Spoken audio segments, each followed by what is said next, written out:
kita akan memulai untuk kelas HTML. Sebenarnya untuk belajar HTML di sini teman-teman cuma membutuhkan 2 tools aja atau 2 aplikasi saja. Yang pertama Visual Studio Code atau kode editor, teman-teman terserah mau pakai Sublime atau Atom atau yang lainnya. Tapi kita sarankan untuk memakai Visual Studio Code ya, karena untuk materi ini kita menggunakan Visual Studio Code dan kemudian ini yang populer dan gratis. Kemudian teman-teman cukup menggunakan browser untuk menjalankan HTML. Nanti kita coba demo. Nah, untuk pertama, jadi pertama teman-teman setidaknya memahami dulu struktur di dalam HTML. HTML itu pasti akan dibuka dengan tag HTML. Nah, yang namanya tag itu pasti ditandai dengan kurung siku. Nah, di sini ada tag HTML, tag head, tag title, seperti itu. Nah, biasanya satu tag ini satu pasang dengan penutupnya. Penutupnya ini di akhir akan menggunakan garis miring. Nah, kalau kita lihat di sini, di dalam tag HTML itu ada head dan body. Di kiri teman-teman bisa melihat. Kemudian di dalam head itu ada title. Ini di kanan ini terlihat ya. Ini ada judul teman. Kemudian di dalam body itu baru teman-teman menuliskan isi dari halamannya. Oke, kita sedikit demo ya. Oke. Nah, ini halaman Visual Studio Code. Nah, buat teman-teman kalau untuk memulai sebuah project atau memulai sebuah exercise, saya sarankan teman-teman membuat folder terlebih dahulu. Oke, sementara kita coba untuk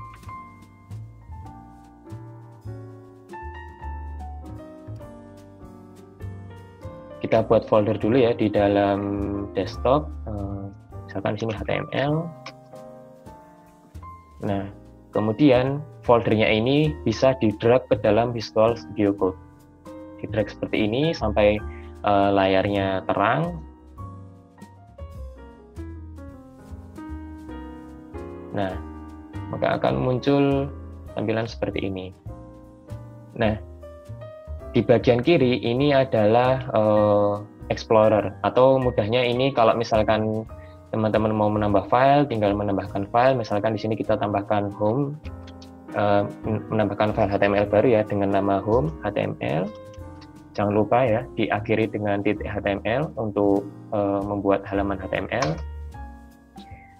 Atau misalkan membuat folder, misalkan folder aset seperti itu. Nah, nantinya ketika kita membuka folder ini di file Explorer, di Windows Explorer, maka akan muncul sesuai seperti yang ada di sini. Jadi ini memudahkan kita untuk mengakses file-file yang kita butuhkan ketika mengcoding. Oke. Nah, selanjutnya di dalam Visual Studio Code itu ada trik ya, sedikit shortcut. Kalau misalkan ingin menulis tag HTML secara lengkap, teman-teman bisa menggunakan tanda seru, kemudian muncul rekomendasi seperti ini.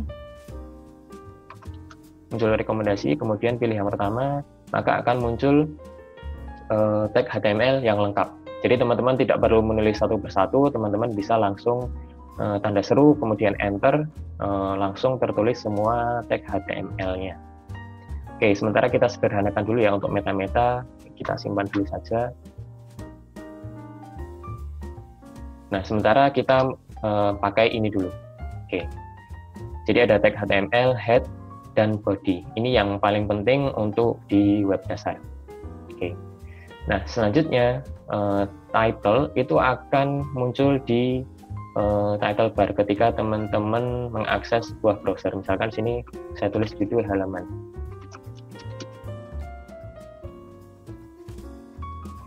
Kemudian di dalam body itu adalah tulisan atau isi yang ditampilkan di dalam jendela browser. Misalkan isi halaman. Oke, kita save. Kemudian kalau kita buka file Explorer, cara menjalankan HTML-nya kita cukup dengan mengklik 2 kali. Ini kita klik, kemudian muncul browser, ini muncul HTML, home HTML yang kita buat tadi. Jadi title itu akan muncul di pojok kiri sebagai judul, kemudian isi halaman akan muncul di dalam jendelanya. Oke. Cukup mudah ya. Jadi title akan muncul di judulnya, isi akan muncul di jendelanya, di dalam isi dari browsernya. Oke. Kita lanjut.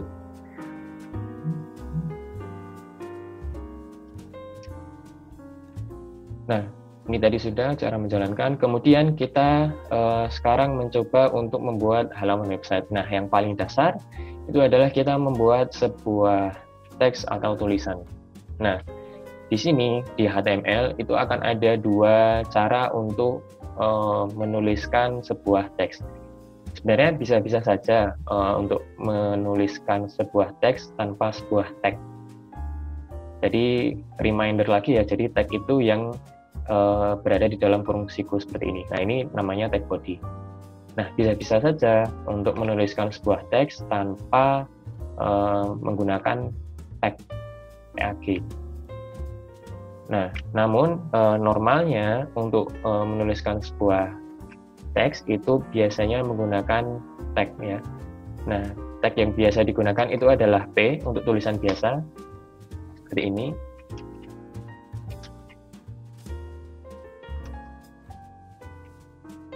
Oke, kita coba isi teks. Kemudian untuk judul itu biasanya menggunakan H atau itu merupakan singkatan dari header.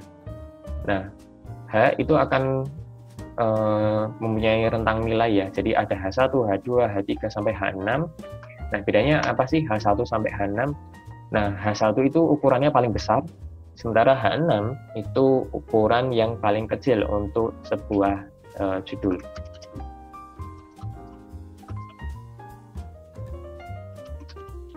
Oke, kita save, kita jalankan lagi, kita reload. Nah, akan muncul judul tulisan H1, judul tulisan, kemudian isi teks itu menggunakan P. Nah, kalau misalkan tidak menggunakan P, tidak menggunakan tag P, biasanya itu tidak akan ada spacing. Misalkan kita coba ya, kita save tanpa menggunakan tag P seperti ini, kita reload. Oke. Nah, biasanya untuk tag P ini tidak biasanya tanpa menggunakan tag P itu tidak bisa di styling. Misalkan nanti untuk CSS atau styling yang lain biasanya menggunakan tag P agar memudahkan penggunaan CSS dan styling yang lainnya seperti itu. Oke. Nah, kita tadi sudah bisa membuat memasukkan tulisan. Nah, sekarang kita coba case sedikit ya, little case. Kita coba untuk membuat halaman restoran makanan seperti itu. Nah, kita coba untuk di sini judulnya restoran makanan Indonesia. Kemudian di dalam jendela browsernya itu akan ditampilkan menu-menu makanannya.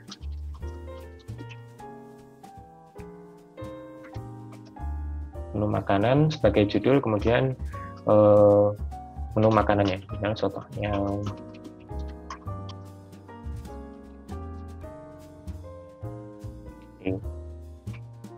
kita save, kita jalankan lagi.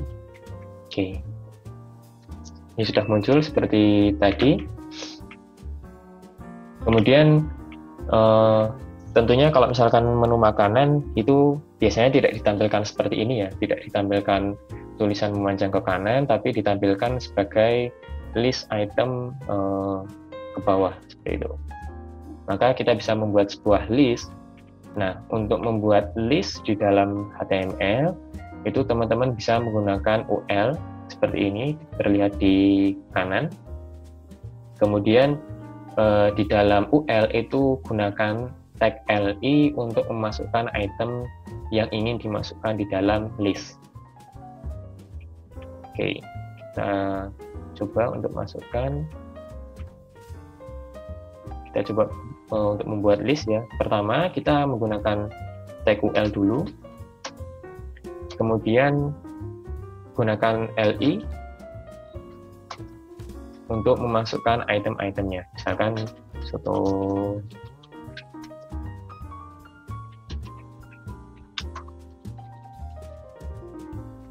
kemudian apa ini?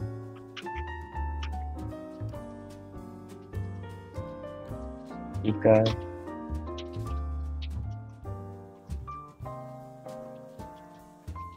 misalkan kita masukkan 3 menu ya, kita save, kita lihat lagi di browser, nah akan muncul item seperti ini. Jadi memanjang ke bawah dan ada bullet ya, bullet untuk membedakan item-item yang lainnya. Nah, kemudian tentunya tidak mantep ya, tidak sreg kalau misalkan menu makanan itu tidak ditampilkan gambarnya. Nah, sekarang kita coba untuk memasukkan gambar di dalam HTML. Nah, teman-teman cukup menggunakan tag img tanpa tag penutup. Maksudnya tanpa tag penutup itu seperti ini. Jadi di sini ada li soto ayam, kemudian di bawahnya ada img untuk gambar soto. Nah, sementara tag img di sini itu tidak memiliki tag penutup. Nah, sementara tag yang lainnya, tag li punya penutup, tag ul punya penutup, tag h1 punya penutup. Nah, untuk tag img memang tidak mempunyai tag penutup, seperti itu. Kemudian, kita coba untuk memasukkan gambar. img. Nah, di sini ada 2 atribut ya, yang yang berwarna kuning ini. Pertama src, kedua alt. Nah, ini apa sih? Nah, src itu adalah nama file yang digunakan untuk gambar. Jadi misalkan kita mau memasukkan gambar soto, oke. Kalau kita mau memasukkan gambar soto.jpg, maka di sini src-nya harus sesuai. Oke. Nah, sebelum kita memasukkan tag src di sini, kita perhatikan dulu di kiri. Nah, di kiri di sini, di dalam Explorer-nya itu belum ada gambarnya. Jadi meskipun kita di sini menuliskan soto.jpg seperti ini, kita save, kita run, maka gambarnya tidak akan muncul. Kenapa tidak muncul? Karena di Explorer di sini, di kiri Visual Studio Code ini, itu belum ada file soto.jpg, maka gambarnya tidak akan muncul. Nah, kemudian mungkin teman-teman bertanya, ALT di sini apa ya? Nah, ALT di sini itu adalah tulisan yang akan muncul ketika gambarnya itu tidak berhasil dimuat. Misalkan kita coba masukkan di sini gambar soto. Oke, kita run lagi. Nah, akan muncul seperti ini. Jadi ada icon gambar pecah seperti ini, kemudian ada tulisan sesuai ALT. Oke, ini di sini karena kita gagal memuat gambar ya. Kenapa di sini gagal memuat gambar? Di sini gagal memuat gambar karena di folder kita, folder HTML ini, itu belum ada file soto.jpg-nya. Oke. Sekarang kita masukkan dulu gambarnya. Coba masukkan gambar.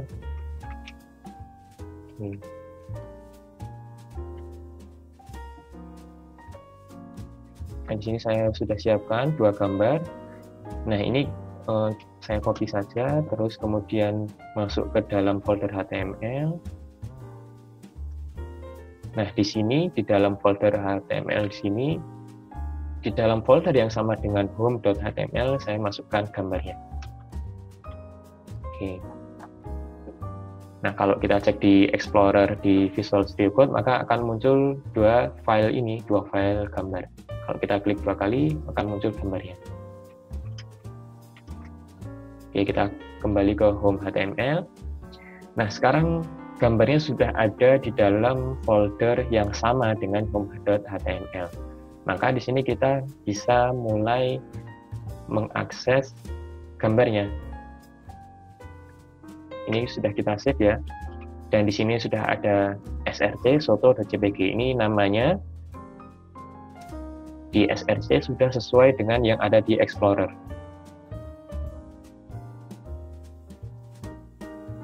Oke, karena sudah sesuai, kita kembali ke browser, kita reload lagi, maka gambar shotnya itu akan muncul. Nah, tentunya kita bisa memasukkan gambar yang lain lagi ya. Di sini kita sudah siapkan gambar shot 3. Kita buat lagi tag img. Nah, kemudian di src-nya masukkan gambar yang sesuai. shop3.jpg. Jadi nanti di bawah tulisan shop3 akan muncul gambar shop3. Di atas tulisan shop3 akan muncul gambar soto JPG seperti itu. Kita save. Kemudian kita buka kembali browsernya, kita reload, maka akan muncul gambar shop3-nya. Oke.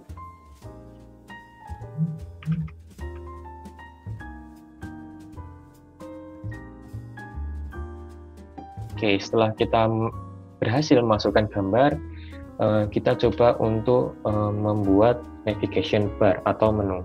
Nah, buat teman-teman di sini yang mungkin belum tahu apa itu navbar, navigation bar, nah teman-teman kalau mengakses halaman camp, maka akan muncul panel di atas ya.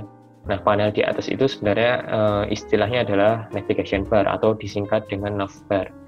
Nah, fungsi dari navbar itu adalah untuk memudahkan kita mengakses halaman-halaman yang lain. Jadi, fungsinya untuk navigasi halaman, seperti itu. Oke, sekarang di sini kita mau mencoba untuk membuat halaman baru, halaman HTML baru yang akan menampilkan informasi lokasi dari restorannya. Oke. Di sini kita kembali ke Visual Studio Code ya. Kita new file, kemudian kita masukkan nama filenya, misalkan di sini location.html. Nah, location.html di sini akan digunakan untuk menampilkan informasi lokasi restorannya. Kita gunakan tanda seru untuk memudahkan penulisan struktur HTML. Nah, kemudian kita abaikan meta-meta di sini ya. Yang penting kita ubah di sini title-nya dulu. Lokasi restoran. Untuk muncul di title bar di Chrome atau browser. Kemudian di dalamnya beri judul lokasi restoran.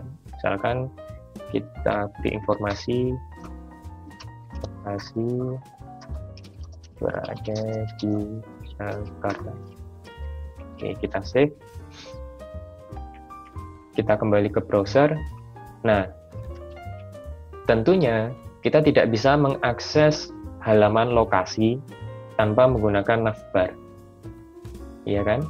Kalau kita mengakses halaman ini, tentunya kita tidak bisa berpindah ke halaman lokasi. Tidak ada link di sini. Nah, kita bisa membuat navbar di halaman home agar kita bisa mengakses location.html, mengakses halaman lokasi. Oke. Nah, sebenarnya yang teman-teman butuhkan di sini itu hanyalah tag nav, kemudian masukkan tag A. Nah, tag A ini digunakan untuk memasukkan linknya. Oke, kita coba ya. Nah, karena di sini navbarnya ingin diletakkan di atas, di paling atas, tentunya penulisan nav, tag nav, ini diletakkan di paling atas atau di atas H1, seperti itu. Nah, seperti ini.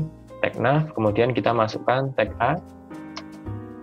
Nah, href-nya itu dimasukkan nama file HTML-nya. Misalkan di sini mau memasukkan halaman lokasi, maka kita masukkan location.html. Kemudian di sini masukkan tulisan lokasi. Nah, kita save. Nah, kita akses lagi browsernya. Akan muncul link untuk lokasi. Oke, kita bandingkan ya dengan codingannya. Nah, href di sini itu digunakan untuk merujuk atau mengakses halaman HTML yang berada di Explorer di sini. Nah, sementara lokasi di sini itu adalah tulisan yang tampil di dalam browsernya. Nah, di sini tulisannya lokasi di dalam browser, bukan location.html. Seperti itu. Nah, di sini kita coba masukkan dua menu ya. Jadi untuk menu lokasi dan satunya adalah untuk menu home.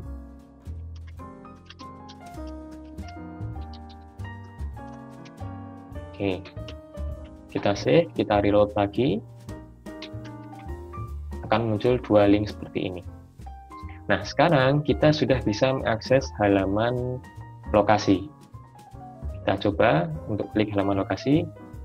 Nah, akan muncul informasi atau halaman dari lokasi restoran. Oke, mungkin ada pertanyaan, loh kok navbarnya jadi hilang? Padahal tadi ada nih, di sini ada nih navbarnya. Ketika diakses halaman lokasi kok hilang? Nah, di sini kenapa bisa hilang? Karena di halaman location.html itu belum ada tag nav-nya, belum ada codingan untuk navigation bar-nya. Ya kan? Di sini di atas H1 masih kosong nih. Nah, kita bisa memasukkan kode navbar-nya ke dalam location. Kita copy paste aja untuk mempermudah. Copy kemudian pastekan di sini. Jadi di atas tulisan lokasi restoran akan muncul tulisan navigation bar, akan muncul navigation bar untuk home dan lokasi. Kita reload. Nah, dia akan muncul. Jadi kalau kita mengakses home akan muncul halaman menu makanan atau halaman utama. Kemudian ketika kita akses lokasi akan muncul informasi lokasi dan kita mudah untuk berpindah. Home, lokasi, home, lokasi, home, lokasi, seperti itu. Oke, kita lanjut. Jadi teman-teman sudah berhasil membuat navbar. Nah, kemudian kita coba tambah satu halaman lagi ya, yaitu adalah halaman untuk login. Oke, ini mungkin mudah saja kita tambahkan file baru, login.html. Kemudian kita gunakan tanda seru untuk mempermudah penulisan HTML. Kemudian di sini tuliskan judul halaman login misalkan. Kemudian kita masukkan tulisannya atau isinya dari halaman login itu apa. Nah, di sini itu misalkan ya halaman login ini akan digunakan untuk restorannya agar usernya itu bisa memesan menu makanan. Jadi misalkan ingin memesan menu makanan, dia bisa login dulu, memasukkan alamat dan bisa langsung mengirimkan makanannya seperti itu. Misalkan seperti itu. Nah, di sini kita fokus dulu ke HTML-nya ya. Jadi kita fokus ke tampilannya dulu, ke kerangka dasarnya dulu. Oke. Kita di sini masukkan halaman login, kemudian masukkan judul login pengguna. Oke. Kita buka ke browser, kita reload. Oke, kita belum masukkan navbar untuk halaman login ya. Jadi kita tambahkan dulu untuk login.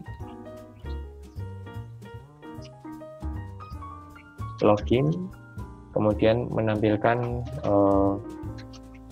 tulisan login. Kita copy sebentar untuk ke location.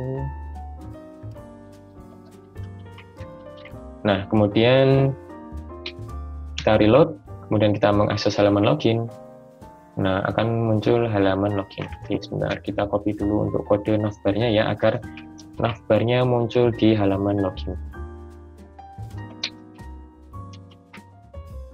Oke. Nah, jadi kita reload, akan muncul navbarnya. Oke. Nah, tentunya di sebuah halaman login, teman-teman pasti akan diminta sebuah isian atau sebuah input. Nah, teman-teman bisa menggunakan yang namanya tag form seperti ini untuk membuat sebuah form di dalam HTML. Oke. Jadi kita coba ya. Di bawah tulisan login pengguna, kita tuliskan tag form.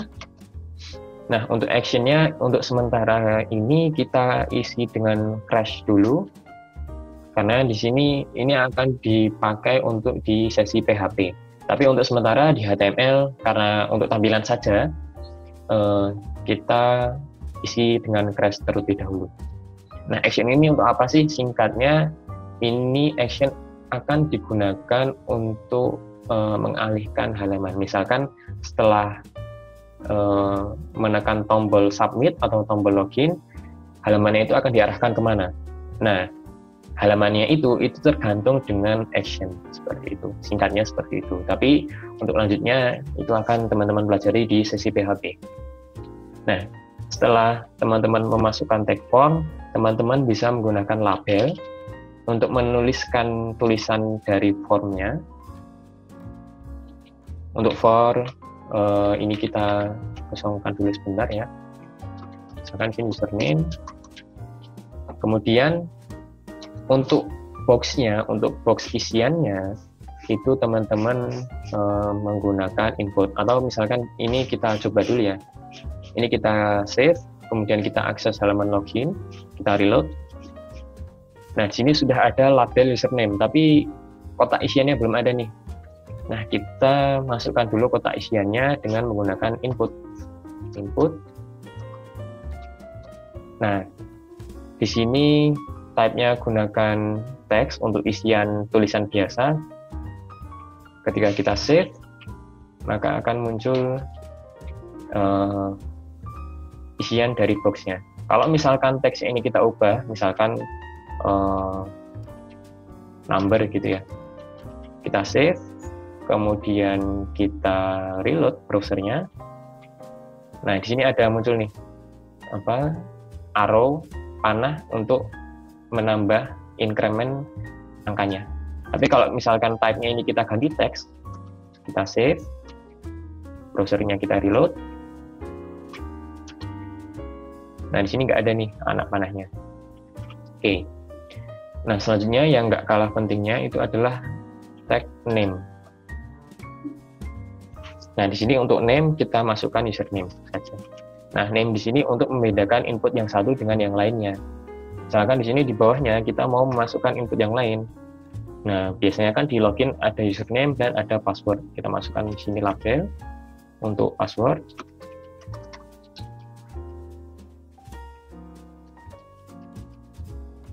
Kemudian kita kopikan saja yang ini ya, input type text-nya agar lebih mudah. Nah, di sini password. Nah, name di sini agar membedakan input yang satu dengan input yang lainnya. Kalau tidak pakai name, tentunya halaman tidak bisa membedakan ini input yang pertama input apa, input yang kedua input apa.